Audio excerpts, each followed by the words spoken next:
Well, from 2016 to 2017, over 915,000 general hunting licenses were sold here in Pennsylvania. Only 94,000 were sold to females. In a new series dubbed Women in the Woods, our Holly Hara goes through the process of obtaining her hunting license and finds out why some women say it's a good source of recreation, food, and serenity. Some may think hunting is a man's sport.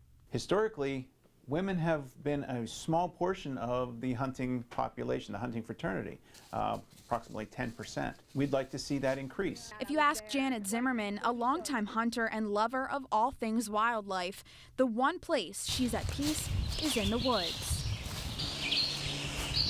If you can sit out there in camo and you can be that quiet that a bird will come and land on your knee, that's a pretty neat experience. I've had squirrels come up and sit at the edge of my arm, you know, because I've sat that still. To me, that's exciting. That's thrilling. That's getting connected with wildlife. Janet started young, at the ripe age of just 12 years old, and the only girl in a family of boys. My dad pretty much took me and let me do the same things the boys always did, and I loved it. For Janet, it's less about the harvest and more just about the experience, which is why she educates and encourages future hunters, especially women, as an instructor in Lancaster County.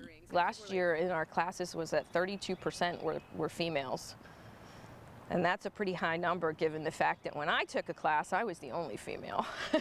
Day or that season. So let's add one more. Today, I began the first step, taking the hunter education course. You can go to a physical class, usually held at sportsmen's clubs. There are numerous classes held in our area here in Lancaster County throughout the spring and summer. I chose the online course to fit my schedule, meaning I can stop and start as I find the time. You can also join a mentor program and obtain a permit. That gives the person an opportunity to try hunting with less commitment of rather than going through a class. There's plenty of work and training ahead of me, but as I'm already eager, Janet offers a word of advice. Just keep your eyes open to every experience that comes along. You don't know what critter's going to come down through, what they're going to do. Just watch them and observe and learn, and it's neat. Reporting in Ephrata, Holly Hara, News 11.